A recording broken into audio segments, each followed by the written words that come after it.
রাজাকার রাজাকার কইতে কইতে শেষে 18 কোটি মানুষই রাজাকার। মানুষ রাস্তায় নেমে বলল, ভালো কাজ করলে যদি রাজাকার হয় আমি রাজাকার, ভালো কাজ করলে যদি জামাত শিবির হয় আমি জামাত শিবির। তার লজ্জা থাকলে যেদিন ইউনিভার্সিটি 15 তারিখ রাত ছাত্ররা বলল তুমি কে আমি কে, রাজাকার রাজাকার, কে বলেছে স্বৈরাচার স্বৈরাচার, পরের দিন তার রিজাইন করা উচিত ছিল। যেই দল 17 বছর লাঠি ঠেঙ্গা গুলির সামনে 1 সেকেন্ডের তোরে আল্লাহর মেহরবানিতে আমরা কাজ বন্ধ করি নাই। আর হাসিনা এত বছর দেশ শাসন করলো, 1 ঘন্টার ভিতরে কেমনে পালাইয়া যাওয়া যায়, একটা সহযাত্রীকে সহকর্মীকে, দরবেশও দেশে ছিল, পীর দরবেশ অলিয়া উলিয়া তার সাথে সব ছিল, কাউরে বলে যায় না। তারা কই আমার নেত্রীটা করতে পারে, ভাবতেও পারেনি। বাংলাদেশের মানুষ হলো ভদ্র, ভালোবাসা, নম্রতা, ভদ্রতা, ফেলোশিপ আমাদের বাংলাদেশের মানুষের অন্যতম বৈশিষ্ট্য। কিন্তু তারা হিংসার রাজনীতি শুরু করেছিল, ঘৃণার রাজনীতি শুরু করেছিল, বিভাজনের রাজনীতি শুরু করেছিল। একই পরিবারে এক ভাই আওয়ামী লীগ করে, এক ভাই বিএনপি করে, এক ভাই জামাত ইসলামী করে, 3 ভাইয়ের মধ্যে দ্বন্দ্ব তৈরি করে গড়ে গড়ে নৈরাজ্য এবং অশান্তি তৈরি করেছিল এই পতিত স্বৈরাচার। নিজেরা রামদা নিয়ে, পিস্তল নিয়ে একজন আরেকজনের মাথা ফাটাইতো, খুন করত, খুনের নেশায় মত্ত থাকতো এরা। মদ, নারী আর কোন, এগুলো ছিল তাদের বিশেষ গুণ। একদিকে নিজেরা খুন করতো আর খুনের দায় দিত আর কিছু। জামাত ইসলামীকে বলে জঙ্গি সংগঠন। এই বেটা, জামাত ইসলামীর লোকেরা কেউ কারোর দিকে একদিন চোখ তুলে তাকাইছে?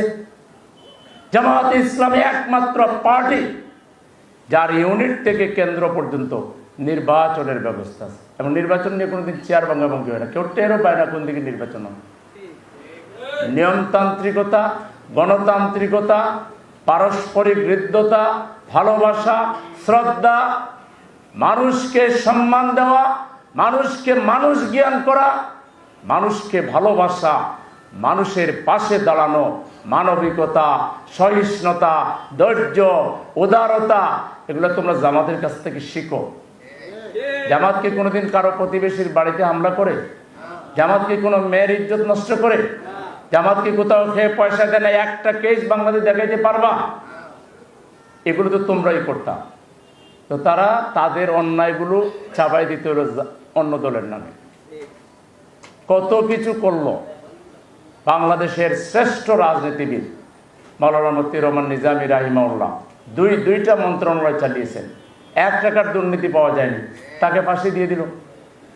এই নিজামী সাহেবের ইমামতিত্বে পার্লামেন্টে তার দলের এমপিরা নামাজ পড়েছে, সে নিজে সভাপতিত্ব করেছে।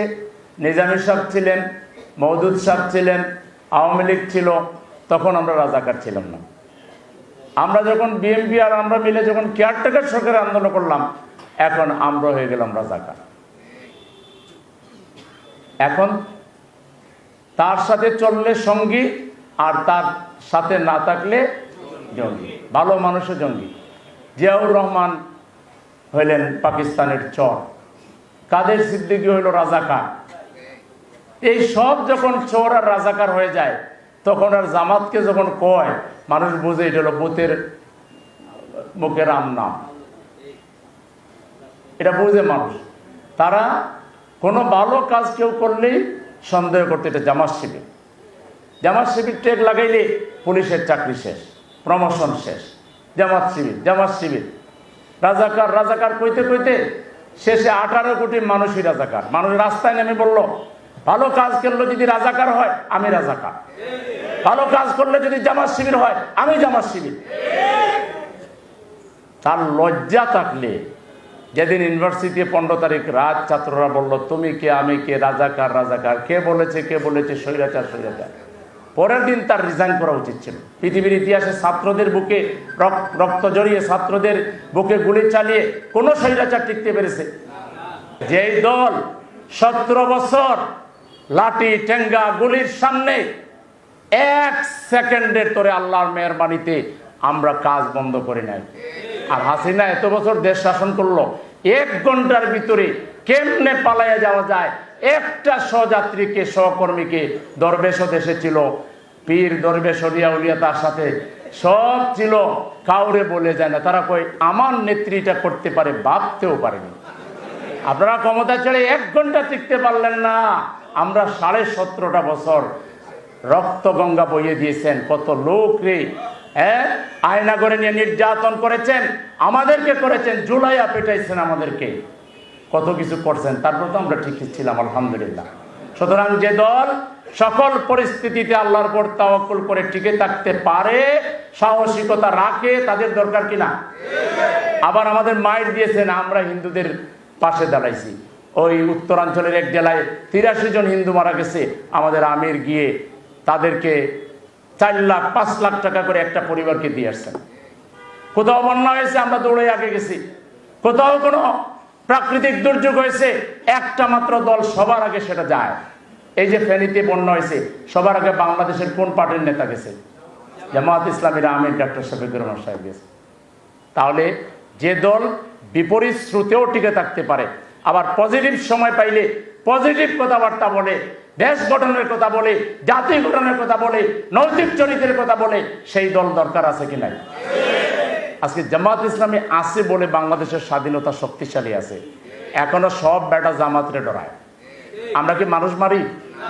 আমরা কি মানুষের সাথে খারাপ ব্যবহার করি? আমাদের একটা ইমানের জোর আছে। আমরা আল্লাহর উপর বিশ্বাস করি, আমরা বিশ্বাস করি সকল পুরস্কার আল্লাহর কাছে পাওয়া যাবে, ঠিক কিনা? তাহলে এই দলের হাত শক্তিশালী হওয়া দরকার কিনা?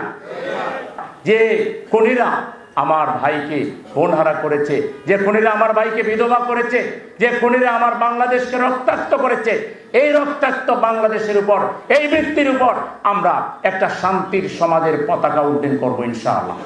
সেই সমাজ প্রতিষ্ঠায় আপনারা আমাদেরকে সহযোগিতা করবেন, দোয়া করবেন, এই প্রত্যাশা ব্যক্ত করে আপনাদের সবাইকে অনেক অনেক শুকরিয়া, শ্রদ্ধা, সম্মান এবং আপনাদের তাইয়্যিব হায়াত কামনা করে আপনাদের পরিবার পরিজন সহ আপনারা সুখী জীবনযাপন করেন, কল্যাণময় জীবনযাপন করেন, একটি সুন্দর বাংলাদেশ আমাদের সকলের প্রচেষ্টায় হোক। আল্লাহ কাছে সেই তৌফিক কামনা করে আমার কথা এগুলো শেষ করছি। আল্লাহ হাফেজ। বাংলাদেশ জিন্দাবাদ। বাংলাদেশ জামাত ইসলামী, নবীন জামাত ইসলামী, স্বৈরাচার কর্তৃক নিষিদ্ধ জামাত ইসলামী এখন সার্বজনীন ইন্টারন্যাশনাল সমস্ত রাষ্ট্র এবং দেশের সমর্থন পুষ্ট বাংলাদেশের নবীন সরকার কর্তৃক বৈধ রাজনৈতিক দল বাংলাদেশ জামাত ইসলামী জিন্দাবাদ, জিন্দাবাদ। আসসালামু আলাইকুম ওয়া রাহমাতুল্লাহি ওয়া বারাকাতুহু।